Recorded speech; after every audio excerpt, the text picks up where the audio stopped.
All right, guys, top of the morning. Happy December 4th, coming to you, feeling really good, feeling very grateful. It was my mom's birthday yesterday. I got Kenny to sing one verse of happy birthday to her while we were driving from Oakland to Fairfield. And she's like, Kenny, that just made me have a tear, which it really did not. However, it meant the world to her just to hear from us. But you guys coming to you excited. Got some things I want to share with you today. I want to talk about the market. I want to talk about some of the realities of the market. Then obviously I want to put you guys on the hot seat.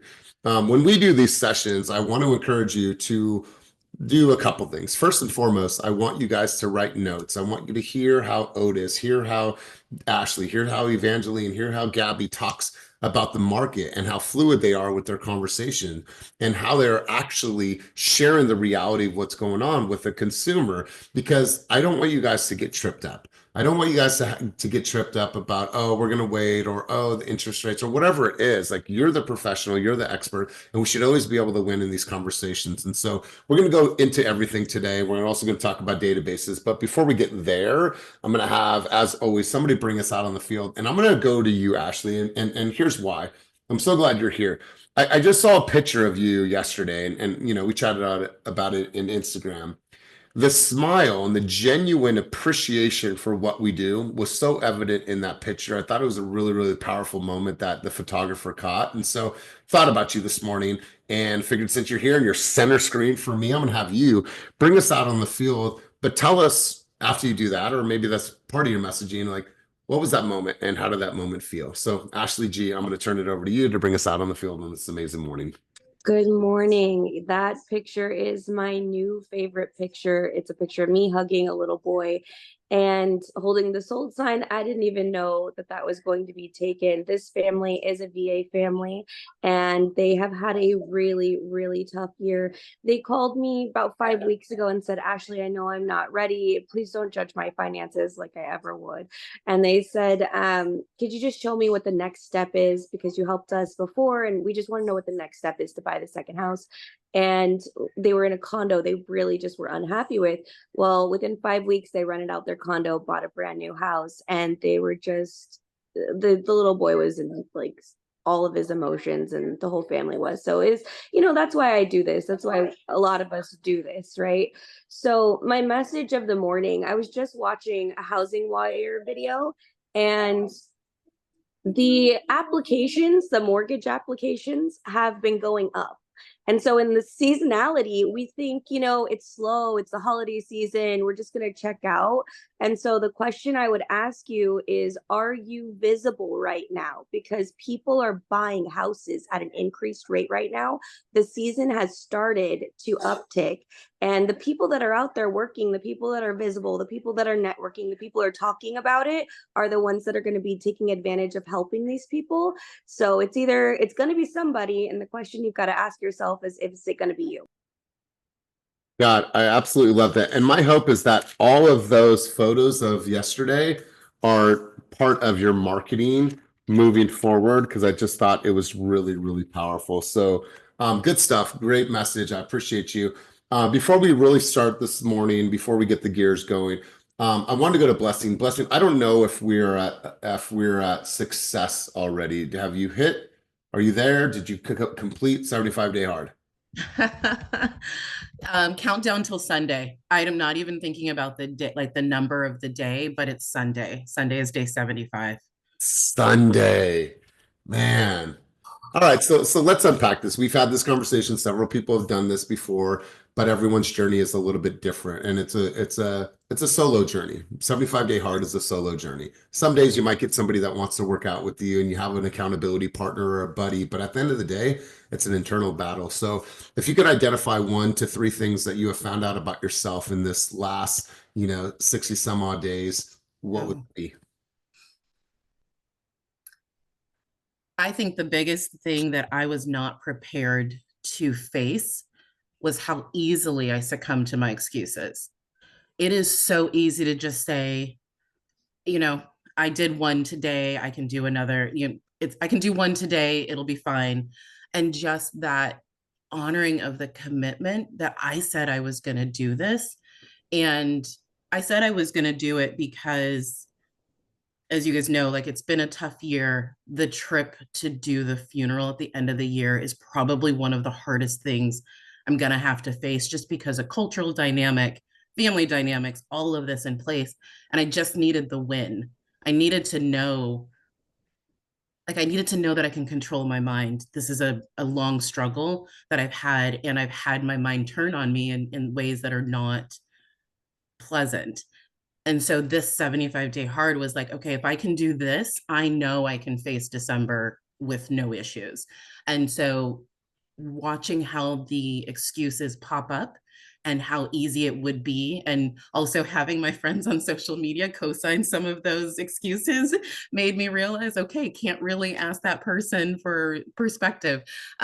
Love them, but there's certain people that will hold you to a higher level than you hold yourself. And that those two things, the excuses and realizing who my circle was, and then ultimately understanding that the negative thoughts come in, but we don't have to react. You literally don't have to react when they come in, as overwhelming and as scary as they are. You can move forward. So each and every day has just been, I've come way too far to give up at this point. I almost messed up last week. I'm not gonna lie. I fell asleep at like 11:30 and then popped up right at 11:59, was like, it's still today. I'm gonna do my workout. So, you know, you just do what you have to do because you're worth it. I love this. I love this. Great messaging. You guys, I just, I don't need to go down that path, but that needs to be a part of your plan, your goal, your life plan for 2025. Not saying you have to do 75-day hard, but do something that's going to put you in motion, get your body moving, and exercise routinely. But I want to talk to you guys about something, and I wanted to give you guys perspective about where we are as a company this year compared to last year. Now, in some markets, obviously, the sales volume, sales units are down significantly year over year. And when I was looking at this, and I was looking at our agent population from last year to this year, and I was really crunching the numbers, well, within the next couple of weeks, if everything goes pending, or everything sales that we have pending, we're looking at having almost the same amount of volume that we had in 2023 and 2024. Why is this important? First thing is that we have 49% less agents than we have, 49% less agents this year than we did last year. Why? Because we raised our standards, and some people were not cut out for this environment, and other people chose to leave for whatever reasons, and we wish them all the best. When we think about what happened with the settlement and how people froze and they didn't take action, and they blamed every single reason why their business was shit this year because of the settlement, and so they chose to freeze. Well, we never froze. We were ahead of the conversation months and months before the 17th, and we never saw a dip in our sales since the 17th. So I wanted to just commend you guys on a year that we've had, despite any challenges, despite anything that was supposed to slow us down. We showed out. We showed out. 49% less agents, and we'll end up with the same amount of volume, and I think we'll even be higher in units this year. So congratulations. And that's perspective as well. You guys all have that choice when you're looking at your individual businesses and say, okay, I'm going to compare year over year. And despite any challenges, I know that I can grow. I know that I can do things differently. I can have different efficiencies. I could still run at a high level when it comes to activity. I could outproduce content that I did last year. There's just so many things that are within your grasp. And so I wanted to share that with you because I was super, super encouraged by that. I was super excited about that. I thought that was important that you guys know. So I'm gonna get into my slides really quick. Now, don't tell Kenny, but I'm jacking some of his slides. Oh, sorry, that's my calendar. I'm gonna share a few things with you guys. And I think that it's really good to put some things into perspective. And the reason why I'm sharing this with you is because we're having the conversation about the market. Now, I'm not going to go entirely into Kenny's full presentation because he's doing this presentation today in Fremont. However, I thought there were some really positive things about this. And when I say positive, I talked to Kenny and he's like, I'm going to do a conversation that is completely positive. And like, I know it sounds weird, but he's like, I'm going to do a whole presentation that's positive. And I want to highlight some of these articles because it's really important for you guys to see. And I think Ashley alluded to some of this a moment ago. Jumps to its highest level in 15 months despite high mortgage rates. And it says here, let me go back a slide here. It says here that the number of home buyers and sellers contacting Redfin agents has jumped over the last week, with Redfin Home Buyer Demand Index posting its biggest year-over-year increase since 2022. A lot of times people think that it's going to slow down in the season. We're not necessarily seeing that. We have seen an uptick. We've seen our phones be ringing constantly for our online platforms such as Zillow. And so we're not really seeing a downturn in this. And when you look at this, pending home sales rise after post-election surge in home tours. U.S. pending sales rose 12.1% year over year during the weeks ending November 24th, the biggest increase since May of 2021. So when you're thinking about this, when you're thinking about the positivity that people are feeling about the market, when you're thinking about consumer sentiment, about how they are about how they feel about the market, excuse me, it's super positive. Now, if you were talking to them pre-election, a lot of consumers were a little fearful. They wanted to wait. They wanted to see what was going to happen with the grant program. If Kamala went into office, all these different things, they were more in a hold period. Well, since then, the data shows that we've seen a complete uptick in the amount of buyers and the activity that's out there. Home buyer demand for mortgage jumps 12% after first interest rate drops in over 2 months. This was just posted on November 27th. Applications for mortgages to purchase a home increased 12% from previous week and were 52% higher than the same week 1 year ago. The average contract rate for 30-year fixed mortgage with conforming loan balances decreased from 6.86 from a 6.90, and applications to refinance a home loan dropped 3% for the week, but were 119% higher than the same week 1 year ago. So stay with me on this. Here's a projection. And when you think about all these financial analysts, when you think about all these groups, and when you think about all these people, they're talking about how they look at 2025. And, Ashley and Jeff can chime in on this as well, because I love when they kind of dive deeper into the data. But when they're looking at our forecast, when they're looking at projections, when they're thinking about health of the economy, when they're thinking about what's going to drive demand in 2025, there's some really positive signs about the market right now. And when you look at Housing Wire, and you guys can look up this article, just go to Housing Wire and search this article. But here is the projections, right? When we think about the various agencies that published their real estate forecast for 2025, on average, they projected a 2.6 rise in home prices and 4.47 million home sales. And here's a breakdown of those projections. What's cool about this is that you're able to see that every single major financial institution that is driving consumer behavior, talking about consumer behavior, has the data, has the analytics, is all projecting a very, very solid year for growth for our sector in real estate. And I think that it's really cool to be able to look at this and say, okay, what are some of the biggest metros across the United States that we're going to experience growth based on these projections? You can see some of the locations are right here close to home.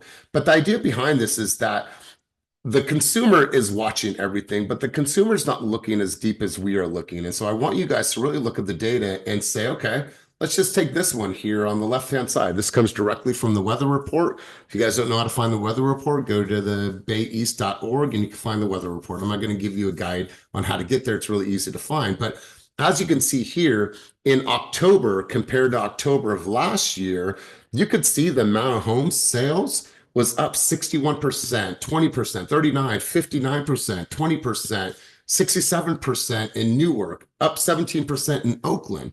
And so when you look at numbers like this, it shows you how promising our industry is right now, how promising the market is, and what is happening. So you can be using this data and this intel when you're sitting at the listing table, when you're talking about, the demand in certain areas and why it's a good time to list and what type of demand that you could potentially get on your property if you were to list now. And if you were to look at year over year growth, there's tons of more demand now than there was a year ago. And so it's important that you're looking at the data, you're understanding the data, but then you're articulating the data in a way that a consumer can really understand. And so what's important is, A, you do the reading, and then part two is that you're actually practicing how that comes out of your mouth. You all have different styles of communicating. You all have different dialect. You all come from different places. And so the way that you're delivering this information needs to feel comfortable to you, right? It needs to feel comfortable for you, because if it's fluid, then when you give that information, it's received really well. But if it's clunky in your delivery, then it's going to confuse people and they're not going to know, is it a good market or is it a bad market? So I want to get Jeff's insight on this. Ashley, I saw you shaking your head a couple times with some of these articles. Would love to hear from you guys, hear your vantage point, and hear your contributions on what was just shared thus far. So Ashley, you want to go first? Yeah, I was just watching a Housing Wire article, like I said this morning, and it was saying despite interest rates being in the 6 and 7s, we are seeing an increase. And so we're seeing it, we're feeling it. This week, Thanksgiving week, has been a little bit different, but prior to that, it felt like spring already. So I'm definitely feeling it. Yeah, So that's let me ask you a question. Let's just talk about seasonality because from what I've seen, the idea of seasonality since COVID, I think it's been flipped. I think it's been changed, right? I think that we were traditionally in this market where springtime, winter slowed down, springtime market boomed, and then it slowed down and then summertime back again. But I just don't see it as, I don't know, I don't see it holding as true to that as it did years and years. What's your take on that? a lot of people kind of feel like, oh, I know the best time to buy is in the winter. I've heard that the best time to buy is in the winter. And so anecdotally, I hear that from clients all through the year. So I think a lot of people have started at least getting in the habit of, oh, if I'm going to buy, I should be buying as soon as winter hits, which is where we are right now. So that might be what happened. I don't know if it's since COVID or what might have contributed to that, but I've definitely gotten a sense that people kind of hold out until this time. Yeah, and I want to share this with you guys because I think it's really powerful to see. So, as a company, as an organization, we're always looking backwards as an indication. Hold on, it's coming up. As an indication of where we're going. And if you could see on this top section here, this is our sold volume.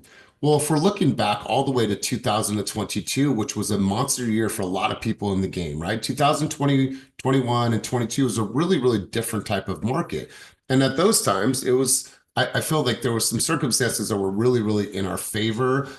We did have challenges nonetheless, but I think that it was just a different type of market. But as you can see, over the years, let's just take this top line here.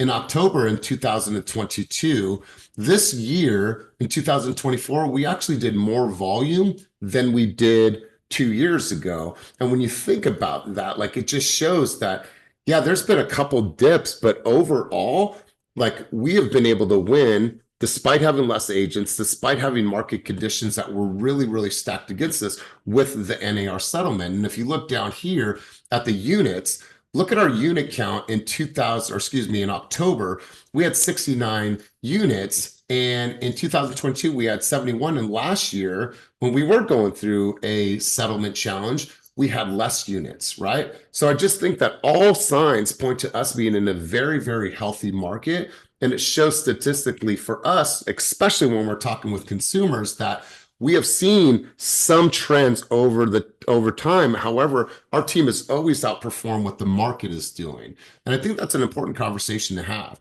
right? When you're talking with your sellers, when you're talking about buyers and our ability to help consumers get into contract and face any type of adversity, negotiate at the highest level, and to make sure that we are communicating at the highest level, it shows. It shows in our numbers, it shows in the stats and in the figures. And so, Ashley, I appreciate your contribution. Let's go to Jeff. Jeff, I'd love to hear from you. I didn't see your camera on. If you have the ability to chime in on the conversation thus far, anybody else that has a contribution, go ahead and throw your hand up. But let's go to Jeff next.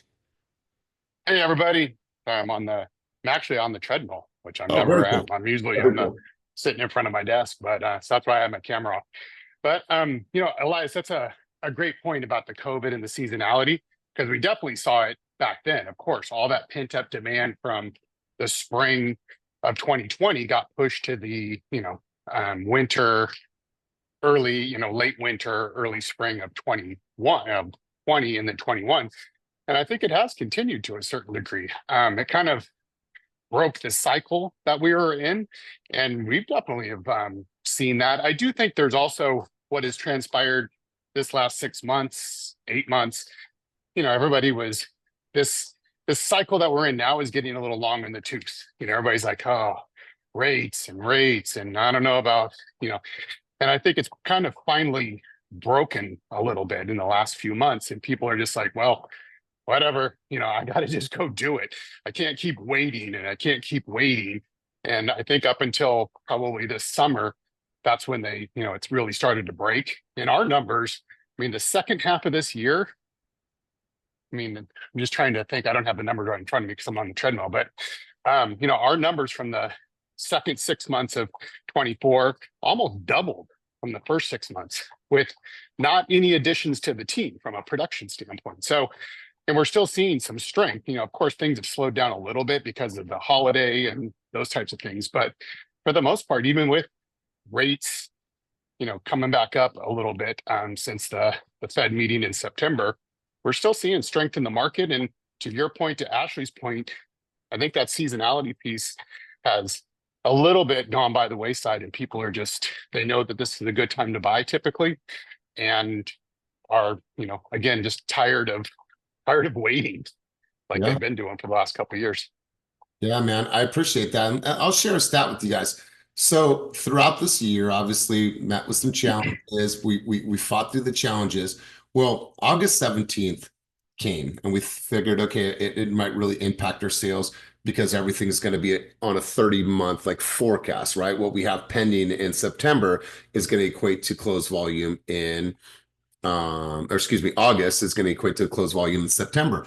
Well, September throughout the entire year was our very best year for volume. I mean, very best month for volume. So what it showed is that even 17th came, it didn't slow down our activity and didn't slow down our production, right? And so it goes back to this like action will always win. Action, no matter what, is always going to win. And that's why it's really incredible to look at them like, damn, September on the heels of what was supposed to be a really, really trying month for our industry, we came out as our highest month of the year. Vernon, let's go over to you, and then Deep Bledsoe, I'll turn the mic over to you.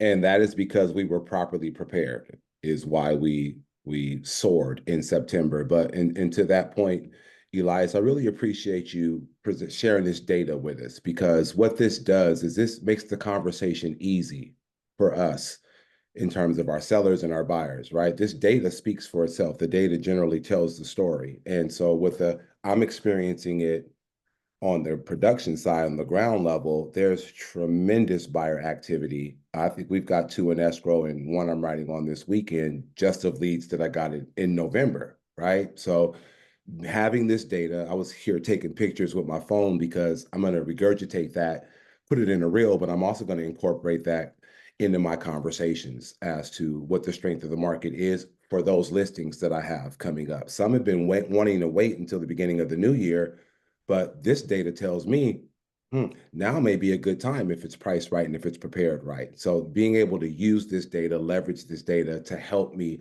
to justify the story, to add credence and credibility to the story about what's actually happening, is why we're winning right now. So I just wanted to speak to that and appreciate you for that.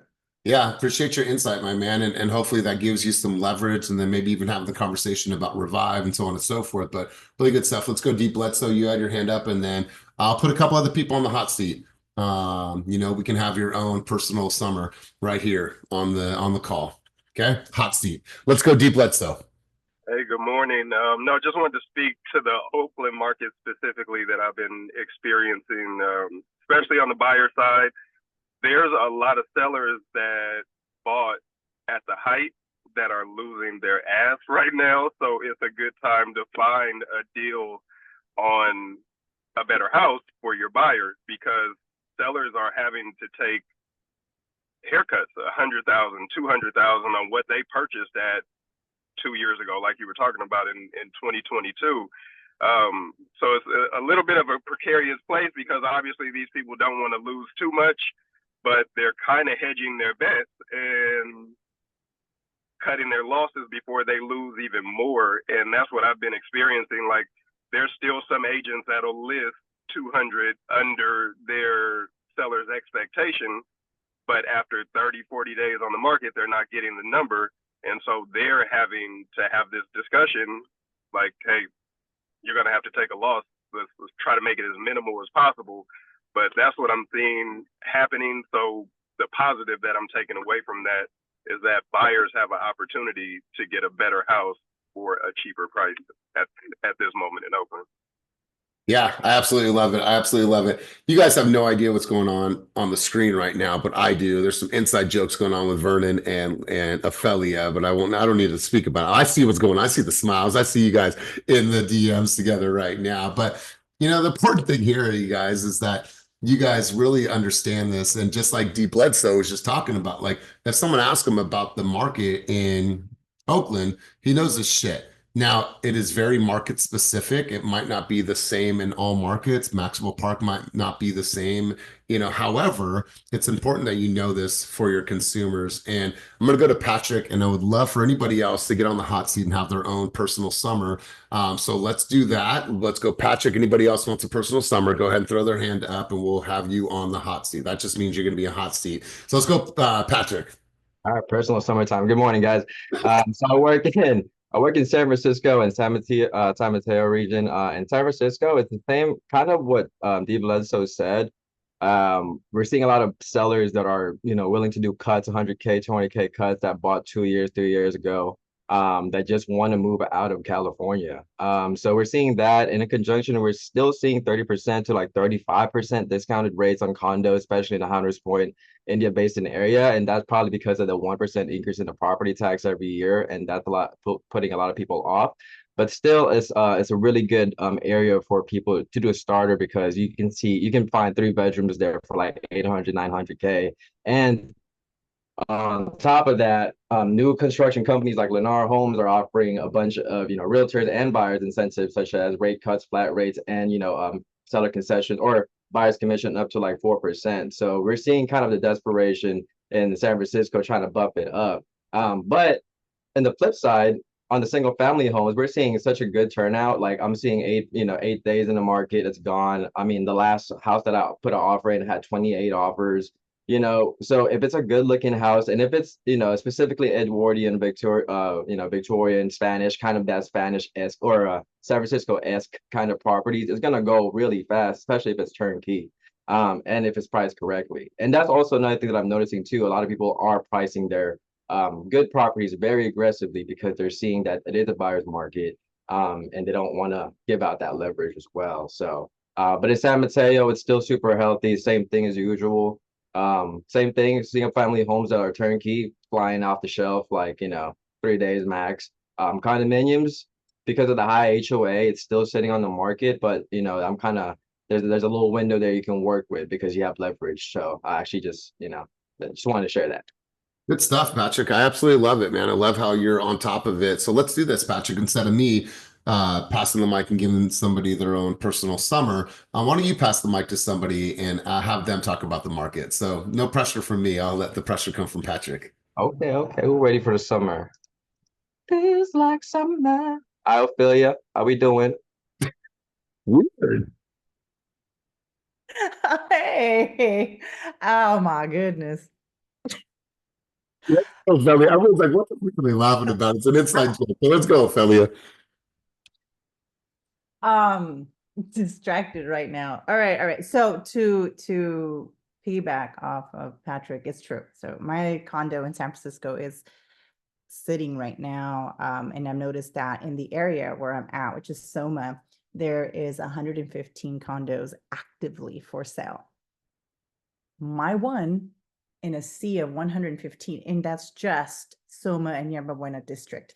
So I am noticing, I was like, oh my goodness, okay, I have to pivot. I have to figure out how to convey this data to my client and kind of put her at ease. But in yesterday's conversation with Kenny, he said, hey, pretty soon, Amazon is now effective January 2025, calling back all of its employees, mandatory, Monday to Friday to come back.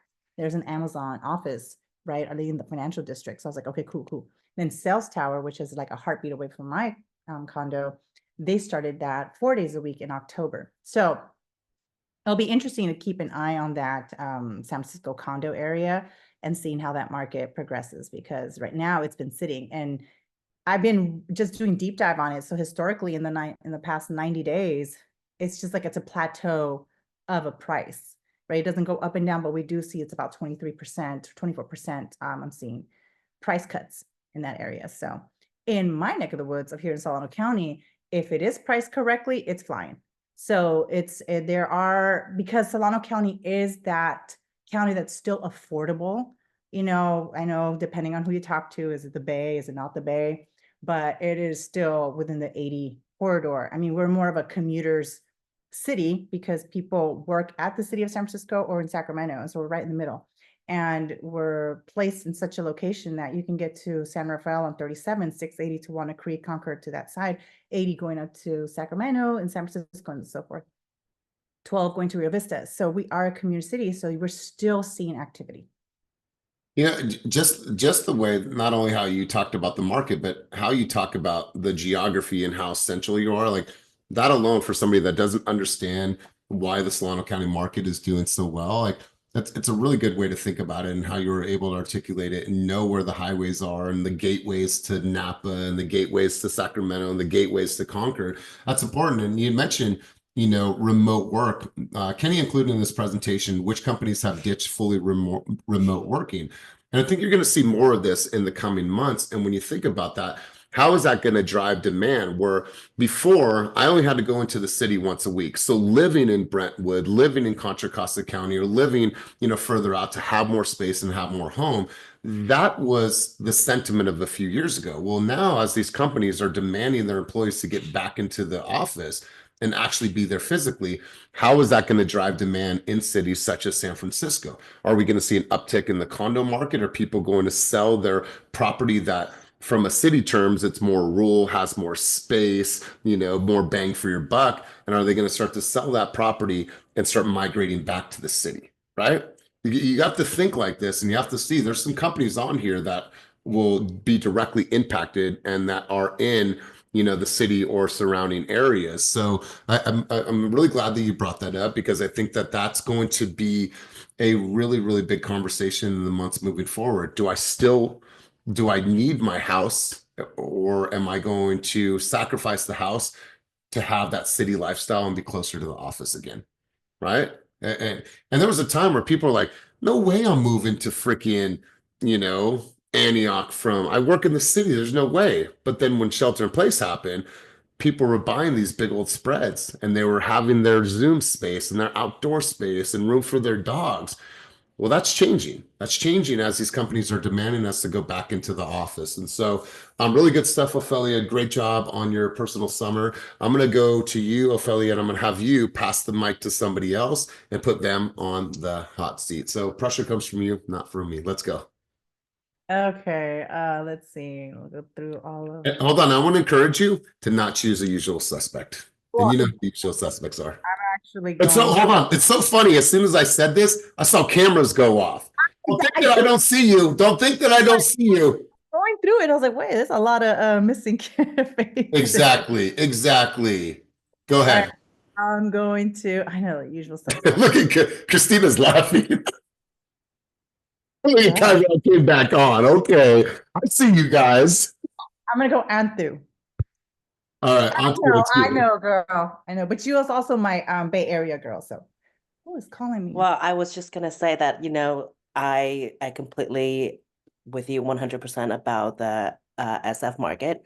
I've been talking to a lot of my friends who are working for Google, etc., and you know, a lot of them want to stay out of the city, but then their friends that are in the city, and I was like, you guys, you need to buy, because by next year we know that 3 companies are going back full time, right?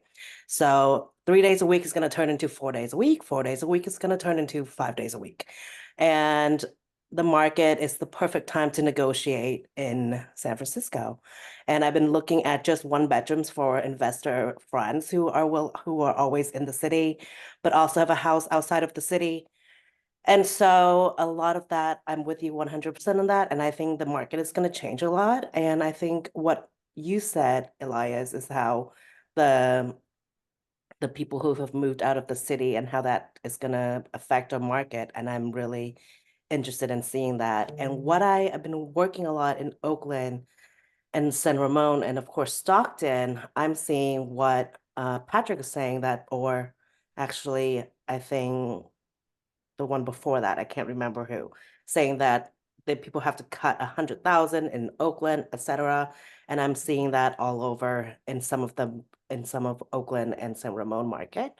And yeah, I think it's consistent throughout Northern California, really.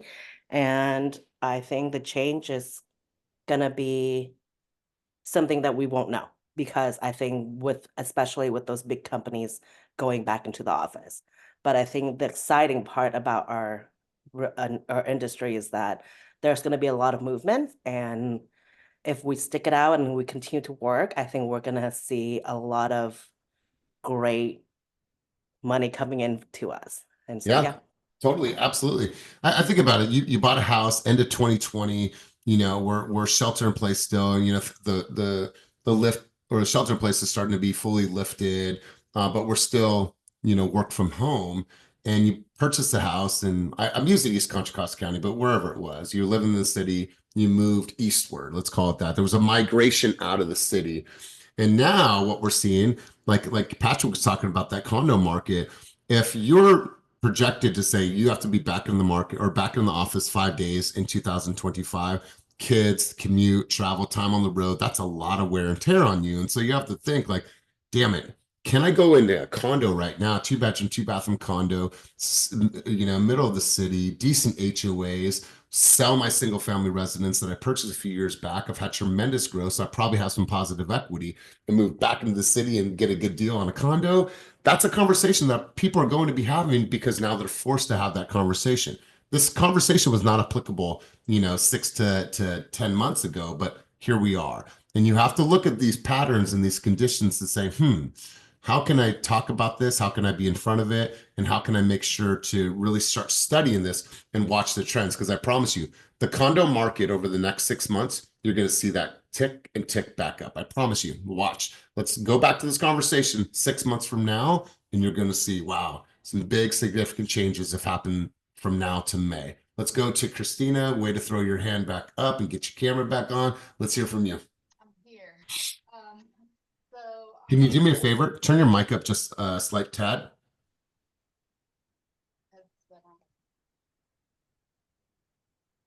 Is that better? Not at all. Okay, there we go. Is that There better? we go. There we go. Okay.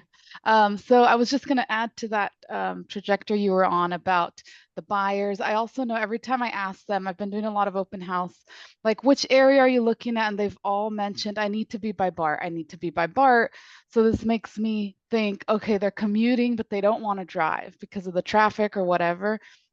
So I'm noticing a lot of these properties near BART is like getting a lot of attraction. So I don't know if there's more anyone can add on to that, but I've just been hearing that a lot. So I'm just trying to figure out, what's the best way to navigate that type of buyer. Yeah. So what's the exact question? I want to make sure that with the group's there. They're looking for something near a BART, but also in a good school neighborhood. So, or a good rating of a neighborhood. So it's just kind of like, okay, there's some properties that I see, but then I'm assuming that they're traveling to work on BART, so they need to be near that because they're not investors. So it's been a common question that I've received. So okay, so where are they open to living? I mean, when we talk about the BART line, the BART line's pretty long. So like, where are they open to living? They're looking anywhere but Oakland. Anywhere, okay, anywhere but Oakland. And so how far are they wanting to go? Usually they want like an hour or less commute. All right, so let's just look at the BART map here. So, that's a good conversation. I think, and what's their price point? Around 1 million. Around 1 million. Okay, so we're looking at the map here. They want to be an hour into the city. You guys are from the Bay Area. So how are you handling this conversation? Are you guys setting up searches? I don't know if Dublin, Pleasanton is on the map. I think that's price point that they're out of. I don't think Fremont is a possibility, but when I look up here, I would think San Leandro, I would think Castro Valley would be a good choice for them. But as we head eastward, Concord, some parts of Pleasant Hill, Walnut Creek, I don't think that's applicable for them. But then if you're going all the way out to like Pittsburgh, Antioch, I don't know how long that ride is, but I'd like to hear from you guys. So let's get you in on this conversation. Let's go Otis, and then we'll go to Onto, and then we'll go back to Deep Bledsoe. This is what I missed about things like this, the challenges and having like to convey this thing. I think that you're already at a really good jump start because I think this puts you anywhere on that map. I mean, if they're into new construction, like Pat says, I mean, not only could you get a heavy payday for yourself, and it's, you know, it's really, really easy peasy with the new construction. You're really just signing them off and kind of like game managing from the side, but you get paid hefty and you get advantage of them giving, you know, closing costs, taking the house from like maybe a mil down to like 975, 980. I mean, whatever you could really get into negotiating with them. Richmond has some really good ones. Last year on this time, I got someone in there for about 800, 850, 860, and we robbed the bank over like $40,000 in credits, and they even had to get the washer and dryer. Like they really pushed it, but we got everything. So you got all of Richmond over there with new builds. You have all of pretty much of Concord and up to Pittsburgh, Antioch, maybe even some places in Brentwood. You're gonna have everything up past San Leandro. Maybe some nice stuff in Fremont, all the way to maybe even Milpitas. I mean, even if they can stretch it down to San Jose and get a good deal, I mean, you have a lot of places where Bart's going to go on that side. And even if they're, you know, transit to the opposite side in San Francisco, you might get a nice deal depending on what specs they're looking for. Obviously, they must have a family. If they have kids and stuff, that might play a factor. They're coming to the opposite side and getting something nice. But you can even maybe get something nice in Daly City, Como, South San Francisco, really, you know, 900 to a mil range. So I mean, you have a big you know, surplus, where compared to if we were working with somebody on the average first time buyer, 3.5, someone on the short end, you're really going to be looking only in the Richmond and Antioch area if they didn't want to put Oakland in there. And again, that's all on specs. If they're looking for anything over a 3-bedroom, it's going to be kind of hard, but not impossible.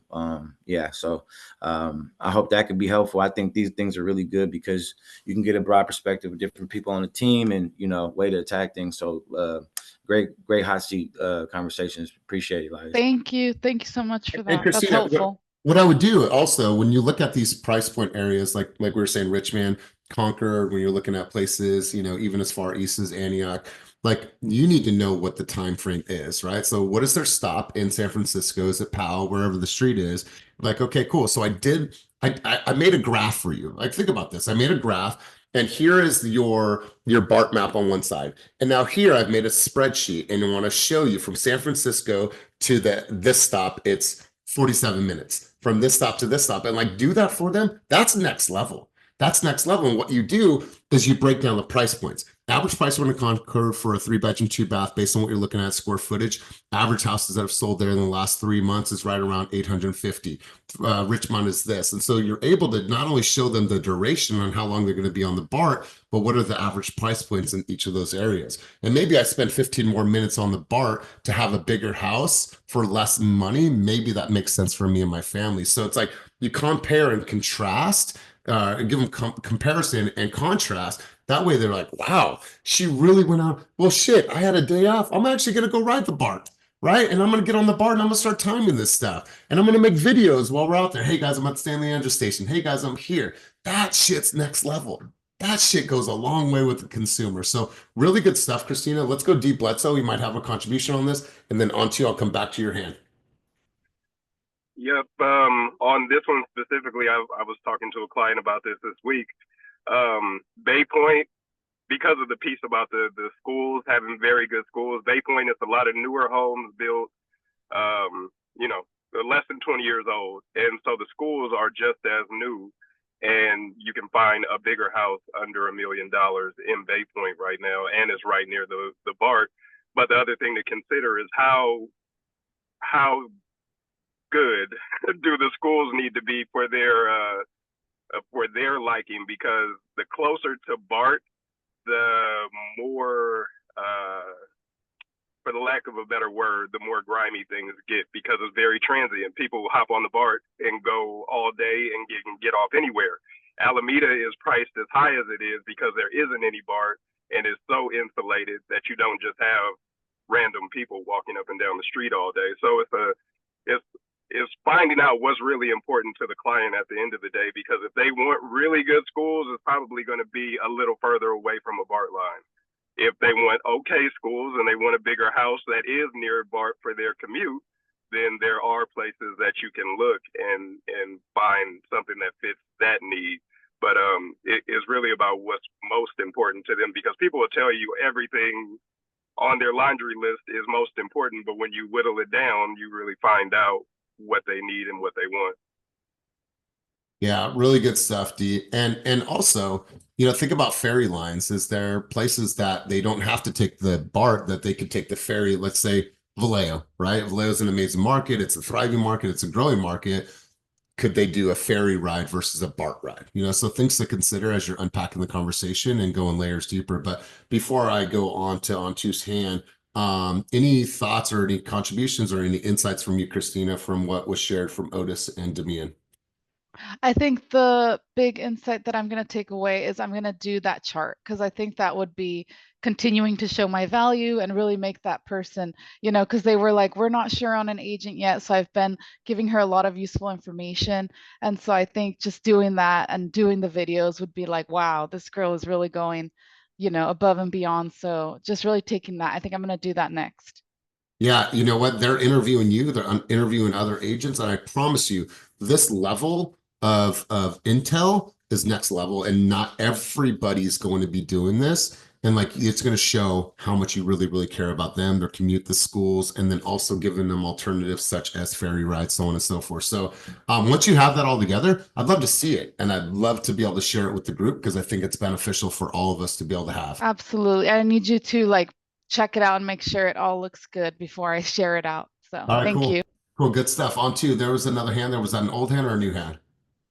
It's a quick thought. It's a new hand, but it's a quick thought. I think this is for seasoned agents, is if you've sold something to those like tech families out in the, wherever your location is, and they have to go back into the city. I think that is a great, if you have some strategy for them and for a house in a place in the city, and somehow strategize with what they have now, and there could be multiple sales out of it, because those people are going to have to find a way to get into the city. And if you have that client in your book, I think there could be a sale or two out of that client, because you bringing them a strategy that could work for their life and that they can have both. I'm only saying that because I'm helping a friend doing the exact same thing. And if they can do it, I think they are willing to do it, especially with the price for the condos in San Francisco at the moment, sitting there for hundreds of days, losing much, much money, and you can go in and have great negotiation advantage. So yeah, just for the all seasons agents, I think that's a great way as well. Good stuff. I love it. And you guys, I want you to think about this right now, and we have a couple minutes. And maybe I'll just put somebody on the hot seat, or somebody has something like quick off the dome. Like, how would you use the return to office, excuse me, the stop of the work from home and return to office? How would you use that in a hook for a video? Right? If you're thinking about this right now, like, how could you use that to frame that as a hook for your video, right? Like, how will the return to work ordinance from these companies impact the market in San Francisco? And I'm just freestyling. I'd love to hear from you guys if you have like a thought of like, ooh, that would actually be a really good hook, right? That would be a really good hook. If you have one, grab the mic and share one. But if you don't have one, I want you to think about that, because I believe over the next few months, next 6 months from now to May, that's going to be a hot topic. And I feel like that is a really, really good hook. Otis, what's good? Simple. Back to work. Me and Jacob got a really unique client. We have a guy that just made partner from his law firm. So he's like a small fraction, like 0.000000000, but he's a partner, right? He would be able to get this penthouse in San Francisco because he said there's some things happening, and he was leading to this, which now led us to believe like, oh, okay, this was something that's happening. This, although he's a partner, this dude's going to have to start showing back up. He was looking all over the place between Oakland, Alameda, and San Francisco, looking at some really nice places, but we really zoned in on this property in San Francisco. So we have that factor moving, but it's very complex because he can't get a traditional type of finance because of this partnership and not being able to verify these funds. So I love working with the money store, working with Stephanie on this one. We've exacerbated like every possible way.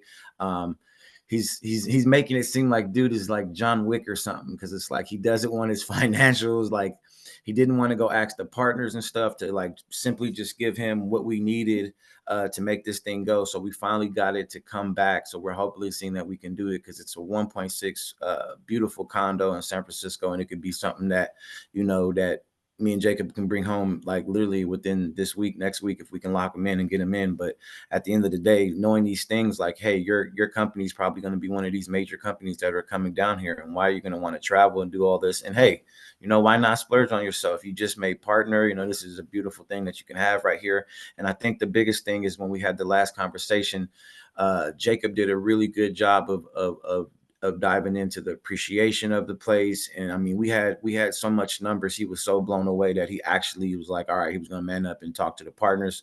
So he went and got the paperwork that we needed. So yeah, just knowing your stuff, having your homework, and knowing what's the possible, you know, information that's going to drive your client to really just hone in. Because right now, if they're working with you, it's December. You got to think about it. Even if they don't have kids, you know, people are going to be either traveling for the holiday, or if you got a family, you're spending tons of money for aunts, uncles, cousins, nieces. So I mean, if you got some buyers right now that's really actively working at 6.8, 7%, like close these deals and let's add some more to the team, you know, revenue, man.